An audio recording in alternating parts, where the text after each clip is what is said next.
Das Meer lockte schon immer die Menschen, denn es bot ihnen nicht nur Nahrung, sondern auch die Möglichkeit, ferne Welten und neue Handelswege zu entdecken.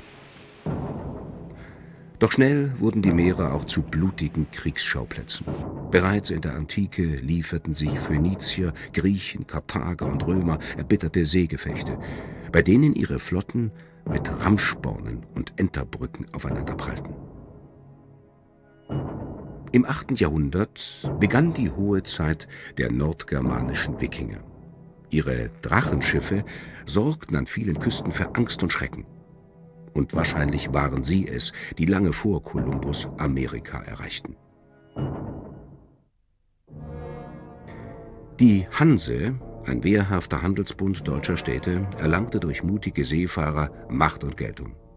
Da der wachsende Reichtum der Hanse zahlreiche Neider auf den Plan rief, prägten Handelskriege und der Kampf gegen Freibeuter wie Klaus Störtebeker die kommenden Jahrhunderte. Immer hemmungsloser nutzten die großen Seefahrernationen wie Spanien, Frankreich oder England das Meer für ihre Kriege.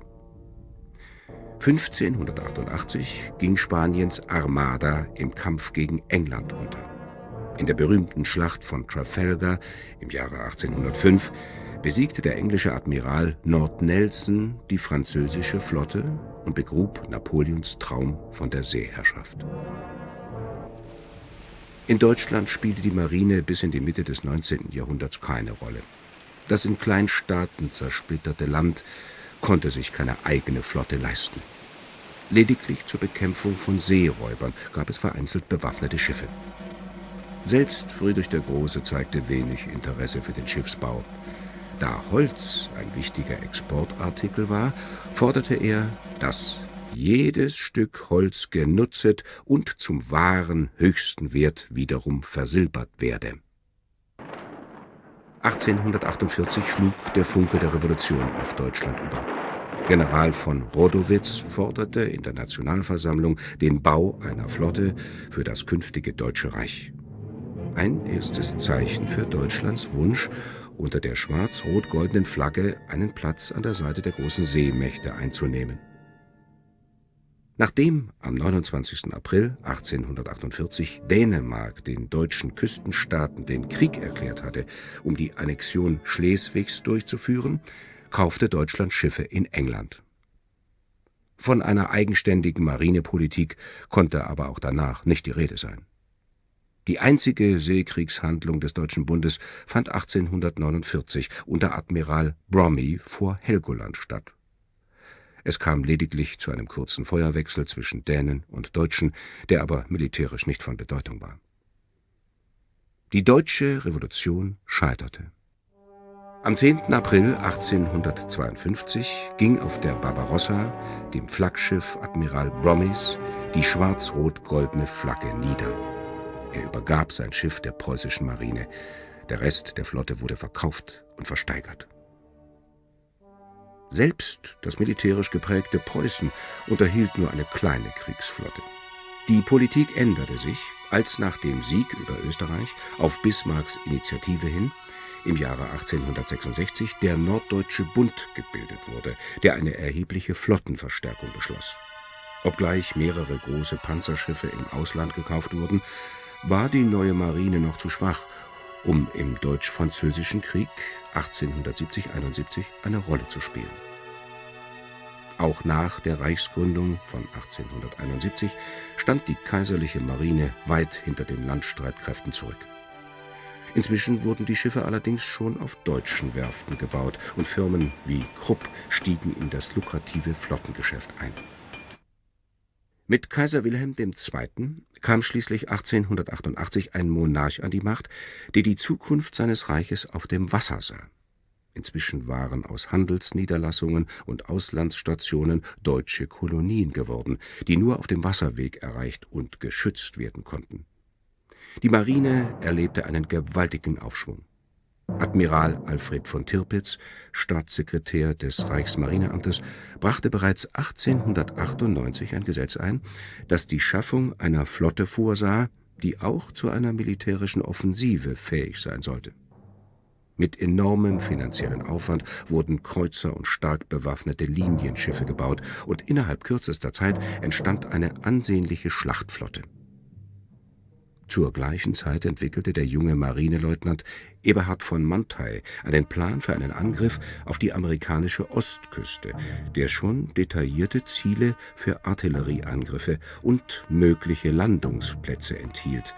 Dieser Plan ist insoweit historisch bedeutsam, als er belegt, dass bereits vor der Jahrhundertwende ein Konflikt mit den USA und nicht nur mit Großbritannien als der damals führenden Seemacht für möglich gehalten wurde. Die Pläne entsprachen ganz der ehrgeizigen Flottenpolitik des späteren Großadmirals Alfred von Tirpitz, dessen erklärtes Ziel es war, das Deutsche Reich zur zweitstärksten Seemacht heranwachsen zu lassen. Zu Beginn des 20. Jahrhunderts bröckelte der gegen Frankreich und Russland gerichtete Dreierbund zwischen Deutschland, Italien und Österreich-Ungarn. Italien näherte sich Frankreich an, das mit Russland verbündet war. Großbritannien schloss mit Frankreich die Entente Cordiale und verbündete sich ebenfalls mit Russland.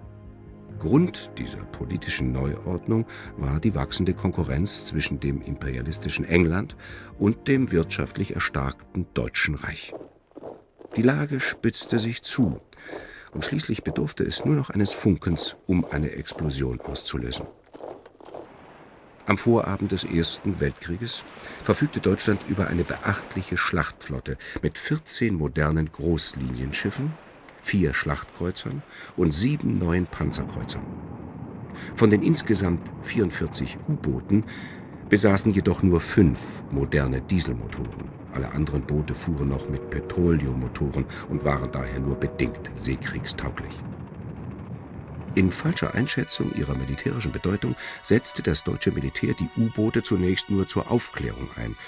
Erst als der Kommandant des U-Bootes 9, Henningsen, am 22. September 1914 auf einen Streich 3 englische Schlachtschiffe versenkte, erkannte die Seekriegsleitung den Kampfwert. Henningsen wurde in der Heimat als Held gefeiert und erhielt später aus der Hand des Kaisers den Pour le Mérite, die höchste preußische Auszeichnung. Am 7. Mai 1915 versenkte das deutsche U-Boot U-20 den englischen Passagierdampfer Lusitania.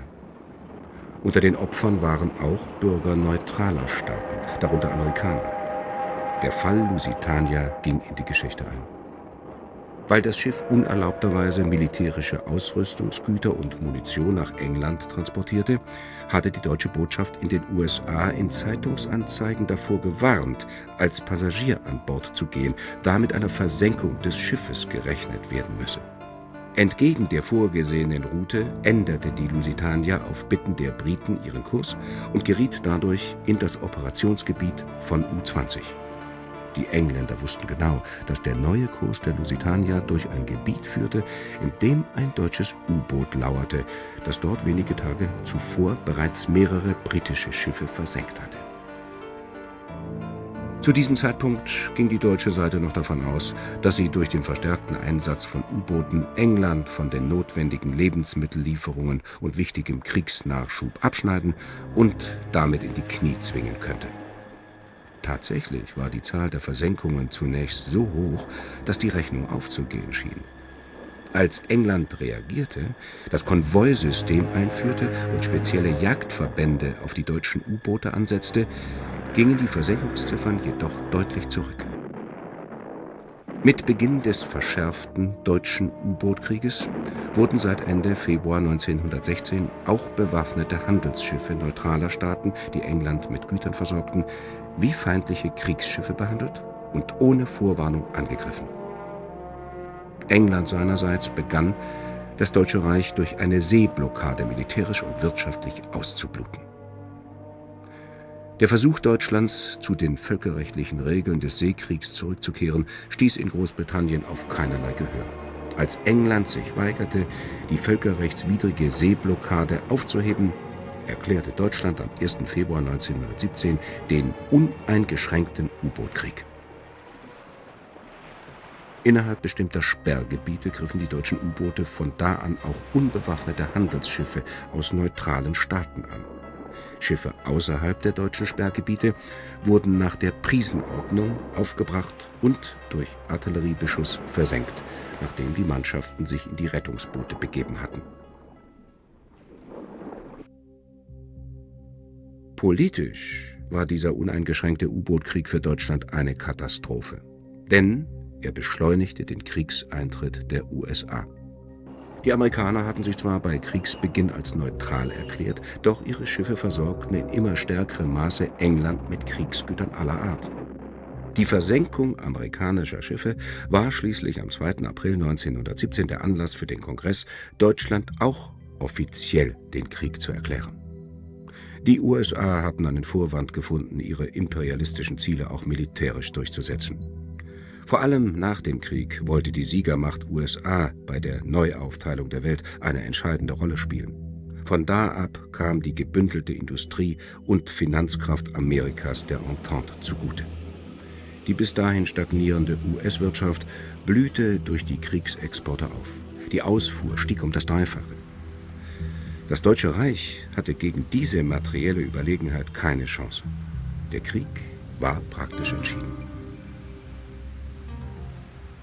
Im Verlauf des Krieges kamen der Marine zunehmend auch logistische Aufgaben, wie die Verlegung größerer Truppenkontingente an weit entfernte Fronten zu. Aufnahmen von einem Truppentransport bei Ösel geben Einblick in dieses Kapitel des Krieges.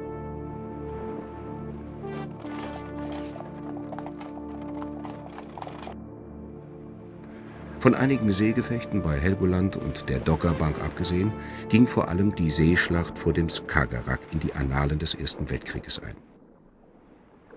Am 31. Mai 1916 stach die deutsche Hochseeflotte mit 112 Schiffen von ihrer Basis Wilhelmshaven in See, um ein britisches Kreuzergeschwader in der Nordsee anzugreifen. Durch die britische Luftaufklärung gewarnt, lief am gleichen Tag die Grand Fleet mit 150 Kriegsschiffen von Scapa Flow auf den Orkney-Inseln aus, um die Deutschen vor Dänemark zu stellen. Beide Seiten besaßen nur ungenaue Kenntnisse von der Stärke des anderen. Am Nachmittag stießen die Kreuzer Galatea vom rechten britischen Flügel und das deutsche Flügelschiff Elbing mit ihren jeweiligen Torpedobootverbänden zufällig aufeinander und gerieten in ein kurzes Gefecht. Dabei fügten die Deutschen dem Gegner große Verluste zu. Durch das Eintreffen der britischen Hauptflotte geriet die deutsche Seite dann aber zunehmend in Bedrängnis. Um den Engländern keine Möglichkeit zur Einnahme einer günstigen Schlachtordnung zu geben, begannen die 16 deutschen Großkampfschiffe den Angriff auf den britischen Verband, der aus 28 Großkampfschiffen bestand. Doch die Übermacht der Engländer war zu groß. Nach 12-stündigem Gefecht setzte sich die deutsche Flotte im Schutz der Dunkelheit ab, durchstieß die britische Nachhut und lief in die sicheren Nordseehäfen ein. Die Bilanz der Schlacht war ein Achtungserfolg für die deutsche Seite, die mit 115.000 Tonnen fast doppelt so viel feindlichen Schiffsraum versenken konnte wie der Gegner.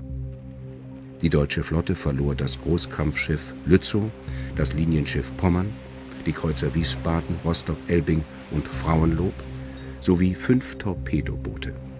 Die Zahl der Opfer belief sich bei den Deutschen auf 2.551 Mann. Die Briten hatten mit 6.094 Toten mehr als doppelt so viele Marinesoldaten zu beklagen. Letztlich aber gab es auf beiden Seiten keinen Sieger. Die Deutschen feierten die Skagerrak-Schlacht mit Blick auf die hohen Verluste des Gegners als Sieg der deutschen Flotte. Die Briten ihrerseits sahen die entscheidende Bedeutung in der misslungenen Brechung der Blockade, die schließlich Deutschlands Niederlage im Ersten Weltkrieg herbeiführte. Nach der Schlacht am Skagerrak wurde es ruhig um die deutsche Hochseeflotte. Untätig lag sie vor Wilhelmshaven. Sie beherrschte zwar die Ostsee, aber in die verminte Nordsee wagten sich jetzt nur noch Minensucher, U-Boote und Torpedoboote.